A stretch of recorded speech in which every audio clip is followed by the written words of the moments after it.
오늘 본문은 에스겔 39장 1절부터 29절까지의 말씀입니다. 오늘 하나님께서 주시는 말씀은 곡을 통하여 이스라엘의 하나님이심을 분명하게 보여주고 계십니다. 하나님께서는 이렇게 말씀하셨습니다. 본문 7절입니다. 내가 내 거룩한 이름을 내 백성 이스라엘 가운데에 알게 하여 다시는 내 거룩한 이름을 더럽히지 아니하게 하리니 내가 여호와 곧 이스라엘의 거룩한 자인 줄을 민족들이 알리라 하라. 곡에 왼손과 오른손을 치시고 곡과 그의 무리와 또 그의 백성까지 이스라엘 산 위에 엎드러지리라 라고 말씀하시면서 그들이 짐승의 먹이가 될 것이라고, 그리고 불을 내려 심판하실 것이라고 말씀하고 계십니다. 그리고 12절 말씀, 이스라엘 족속이 7달 동안에 그들을 매장하여 그 땅을 정결하게 할 것이라. 곡의 무리의 시체들을 매장할 곳을 하몬곡 골짜기에 마련해 주시고 매장하는 데만 7개월이 걸린다고 했습니다. 이스라엘 앞에 이 많은 무리가 와도 하나님께서는 이스라엘을 지켜주시는데 부족함이 없으신 분이십니다. 이스라엘을 지켜주시겠다는 하나님의 말씀이 얼마나 강력하고 어마어마한지 볼 수 있지 않나 생각해 봅니다. 이뿐만이 아닙니다. 하나님께서는 이스라엘 백성들에게 삶의 평안함을 약속하고 계십니다. 그들의 무기로 불을 피우게 될 것인데 무기로 불을 피우는 게 충분해서 따로 들에 나가서 나무를 주워 오지 않아도 되고 그렇게 7년 동안 땔감으로 사용할 정도라고 말씀하십니다.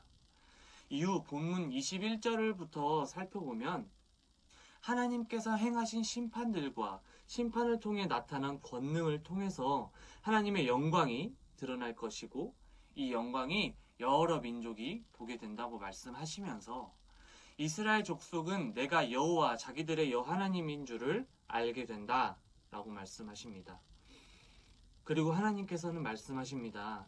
이스라엘 족속은 하나님 앞에 많은 죄를 지어서 하나님께서 포로의 길로 이끄셨지만 거룩하신 하나님의 이름을 높이기 위해서 다시 한번 이스라엘에게 오늘 말씀하신 것처럼 하나님의 심판과 권능을 통해서 하나님의 영광을 높이고 계십니다.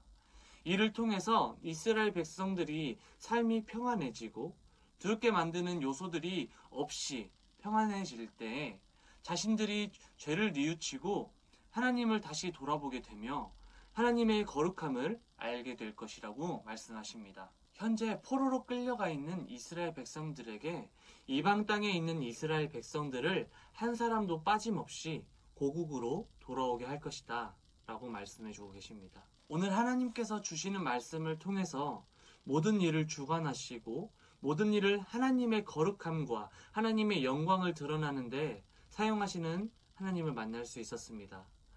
저희가 살아가면서 때때로 힘들고 어렵고 우울한 상황 가운데 처해지는데요.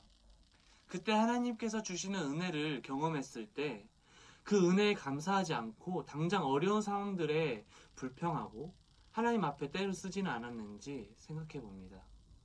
힘들고 어려운 상황 가운데에서 하나님의 은혜를 누리며 감사함으로 하나님께 더욱 나아가고 하나님을 더욱 찾고 하나님께 회개함으로 돌아간다면 오늘 함께 나눈 말씀처럼 거룩하신 하나님께서는 우리를 지켜주시고 보호해주시고 우리와 함께해 주실 것입니다.